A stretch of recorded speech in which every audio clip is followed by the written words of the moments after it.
오늘 우리가 같이 묵상할 하나님의 말씀 역대하 19장 1절부터 3절까지입니다. 역대하 19장 1절부터 3절까지 말씀 모두 같이 봉독하지요. 유다왕 여호사밧이 평안히 예루살렘에 돌아와서 그의 궁으로 들어가니라. 하나니의 아들 선견자 예후가 나가서 여호사밧 왕을 맞아 이르되, 왕이 악한 자를 돕고 여호와를 미워하는 자들을 사랑하는 것이 옳으니까 그러므로 여호와께로부터 진노하심이 왕에게 임하리이다. 그러나 왕에게 선한 일도 있으니 이는 왕이 아세라 목상들을 이 땅에서 없애고 마음을 기울여 하나님을 찾음이니이다 하였더라.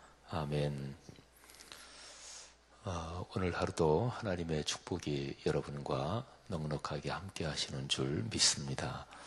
신앙은 믿음으로 걸어가는 것이지요. 눈에 보이고 또 현재 내가 손에 쥘 수 있고 또 현재 내 상황 여건에서 객관적으로 평가될 수 있는 그런 것들이 물론 중요합니다.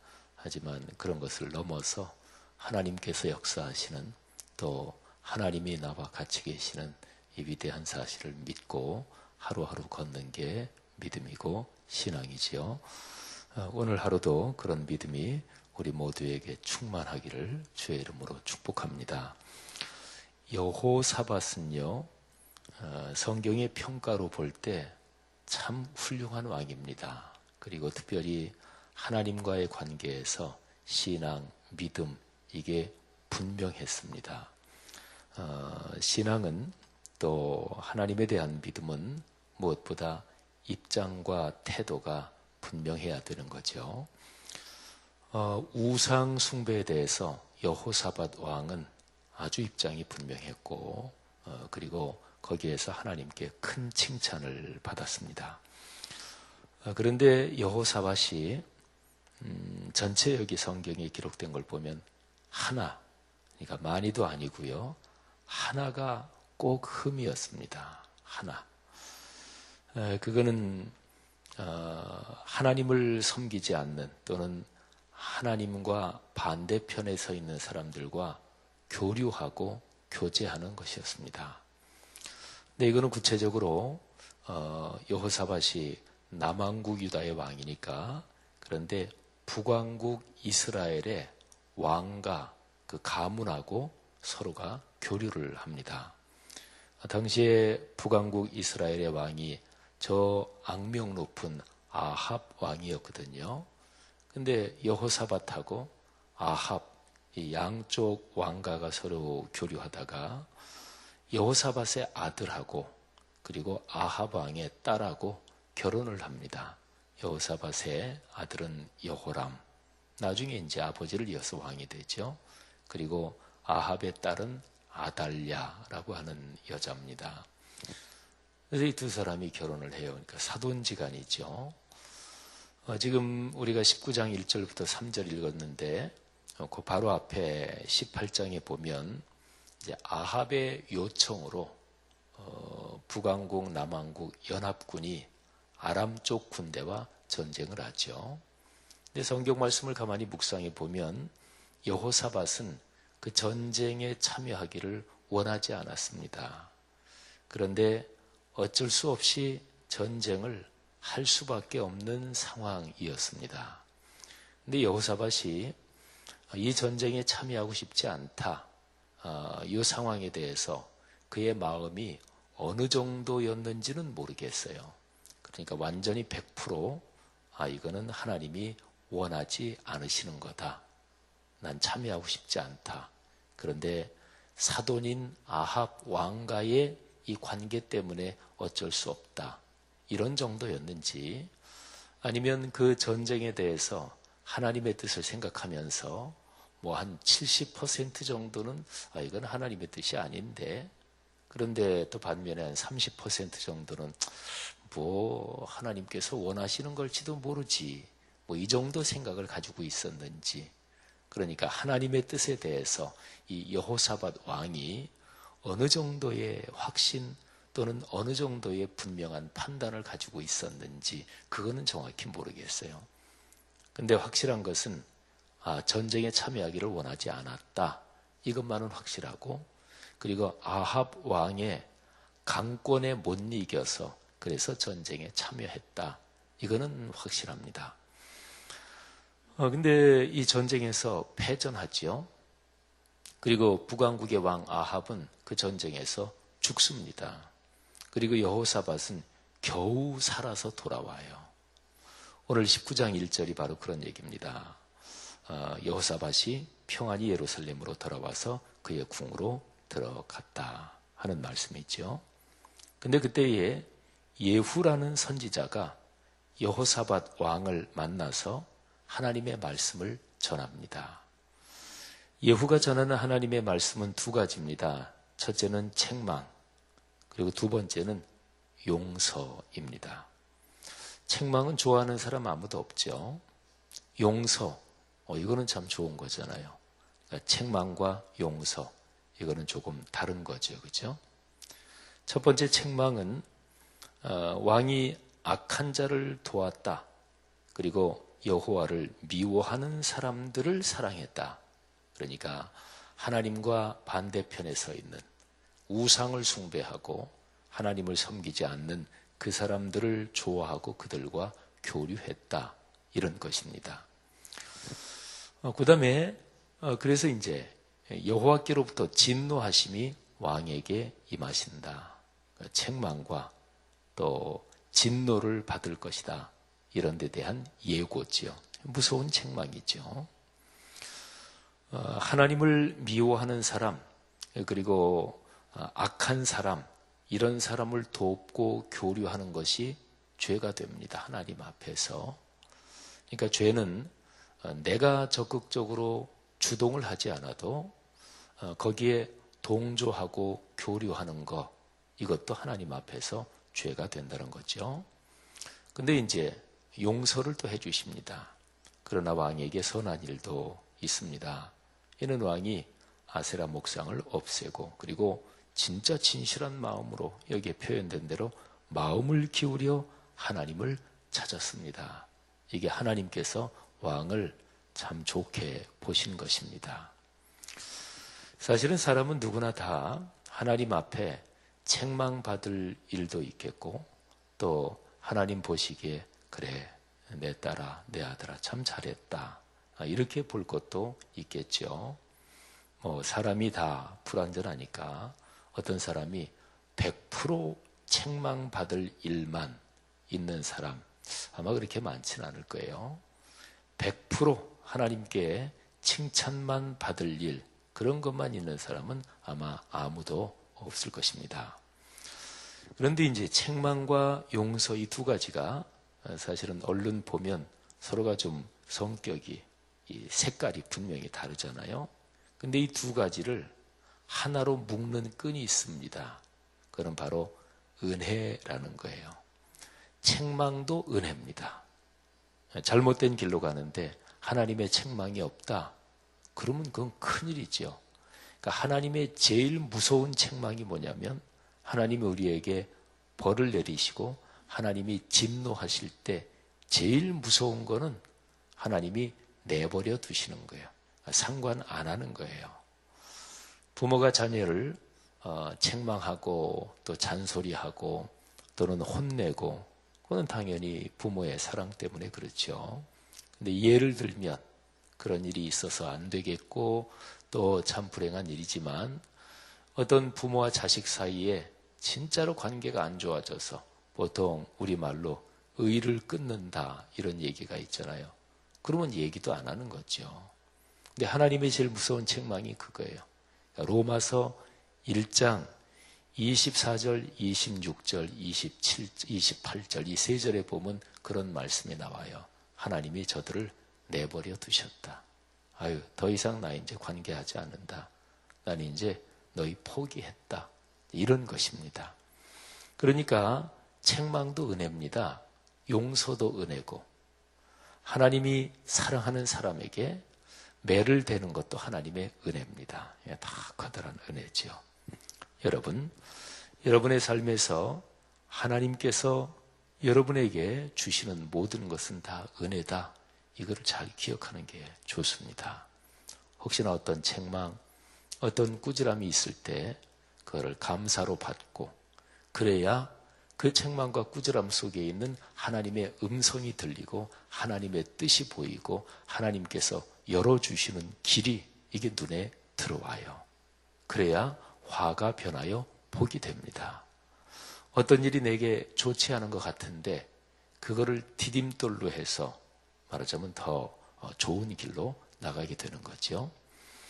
책망이든 은혜든 이 칼라가 다른, 또 방향이 다른 것 같은 이 두 가지가 다 하나님께서 나를 사랑하시는 은혜라는 것을 깨닫는 그런 복이 있기를 주의 이름으로 축복합니다. 하나만 더 오늘 말씀에서 깊이 묵상해야 되는 것은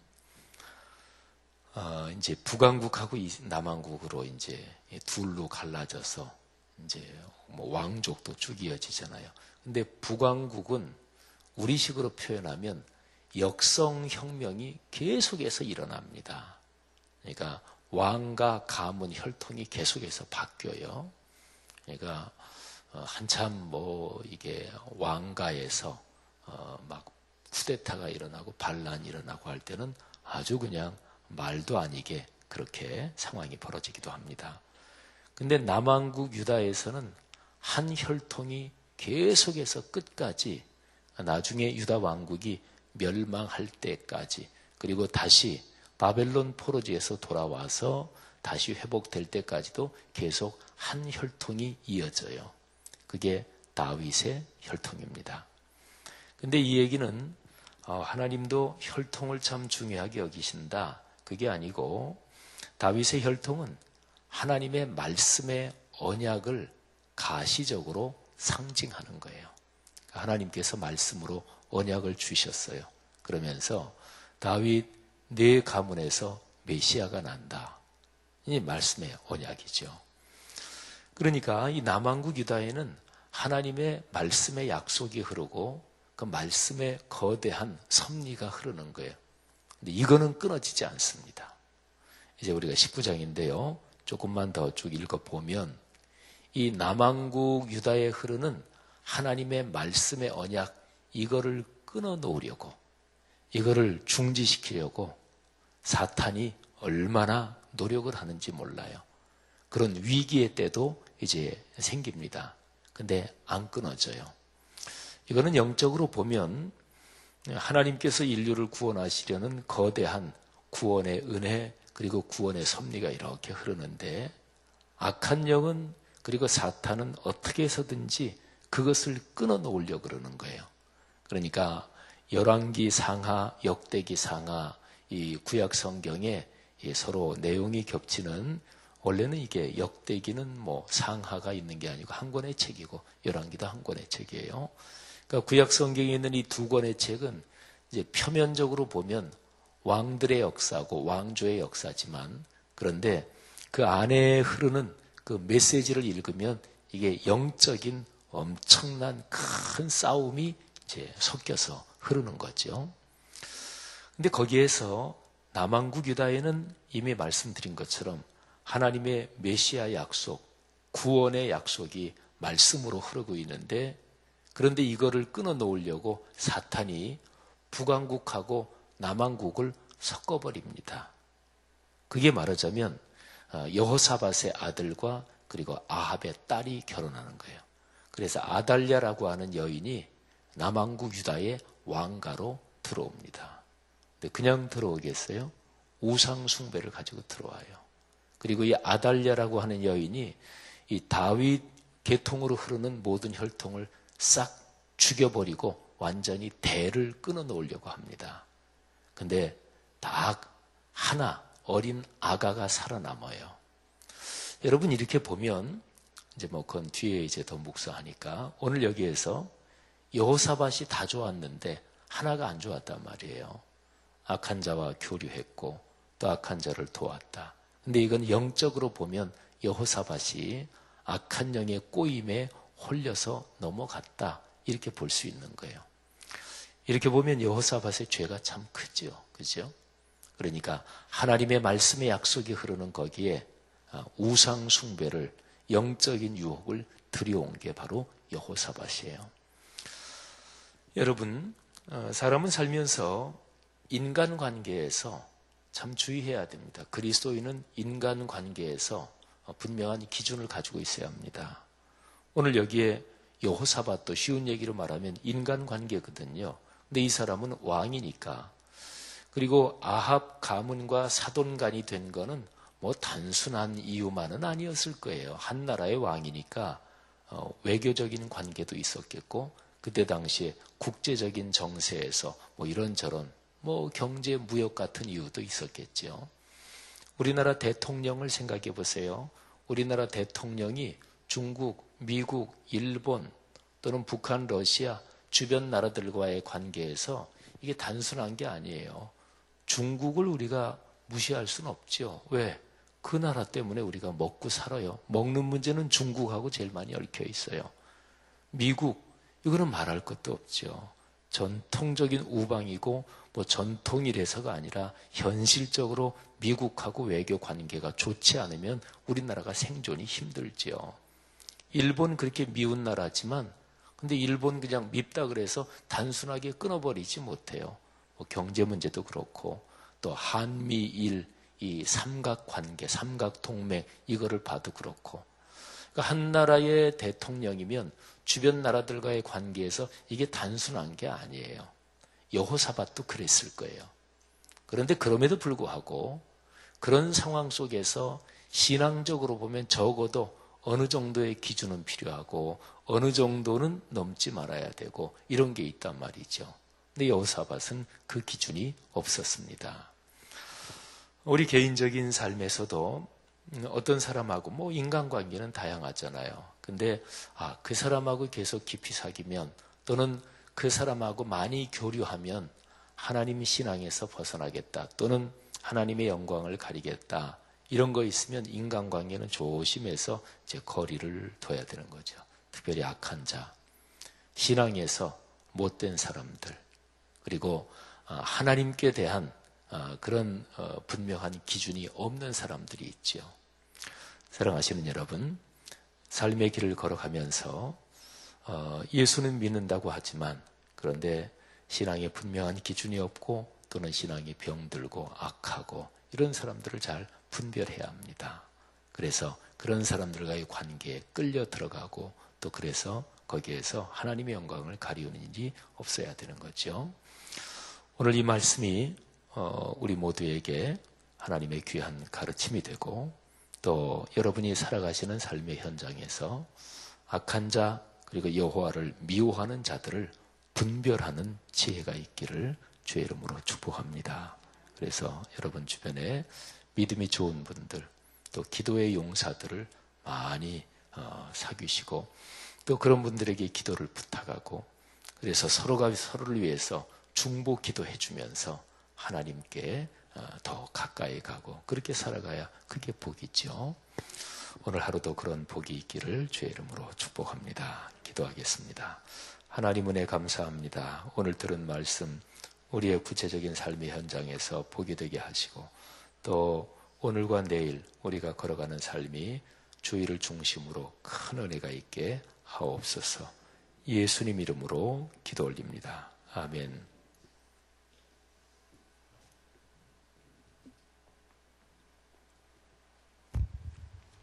귀한 말씀에 감사드립니다. 오늘은 예배에 대한 공동기도문을 함께 교독하며 기도드리겠습니다. 우리 예배를 받기에 홀로 합당하신 창조주 하나님, 말씀삼 공동체가 주님을 예배할 때마다 영광을 받으시고 삼위일체 하나님의 임재와 현존으로 응답하옵소서.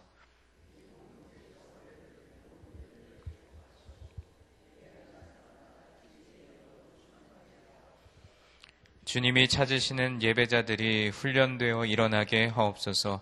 교회에 함께 모여 우러르는 공예배의 거룩한 감동을 세상에 흩어져 섬기고 나누는 삶의 예배로 살게 하옵소서. 아멘. 주기도문 하시겠습니다. 하늘에 계신 우리 아버지, 아버지의 이름을 거룩하게 하시며 아버지의 나라가 오게 하시며 아버지의 뜻이 하늘에서와 같이 땅에서도 이루어지게 하소서.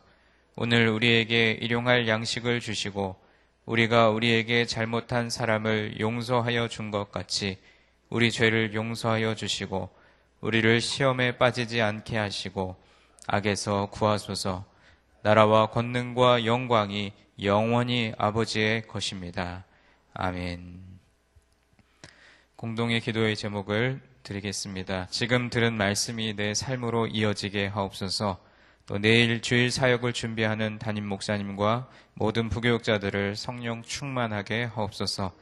또 성만찬 예배를 드리며 십자가의 사랑과 은혜를 깊이 묵상하게 하옵소서. 모든 교육부서 목회자들과 교사들이 다음 세대를 사랑으로 길러내게 하옵소서. 주일을 기다리며 준비하는 성도들의 가정과 삶을 축복하소서. 또 내일 출발하게 되는 의료 선교부의 태국 단기 선교를 통해 그 땅의 많은 영혼들이 주님께 돌아오게 하옵소서. 또 소년 요셉, 중등 다윗, 고등 다윗 여름 사역을 통해 교사와 학생들 모두 은혜 충만한 시간이 되게 하소서. 또 작년 여름 성경주의를 통해 명화에 담긴 성서의 의미를 깊이 깨닫는 시간이 되게 하옵소서. 그 외에 여러분 각자가 가지고 나오신 기도의 제목 자유롭게 아뢰시고 삶의 자리로 나아가겠습니다. 하나님 아버지 감사합니다. 하나님께서 이번 한 주간도 새벽마다 말씀으로 우리를 깨워주시고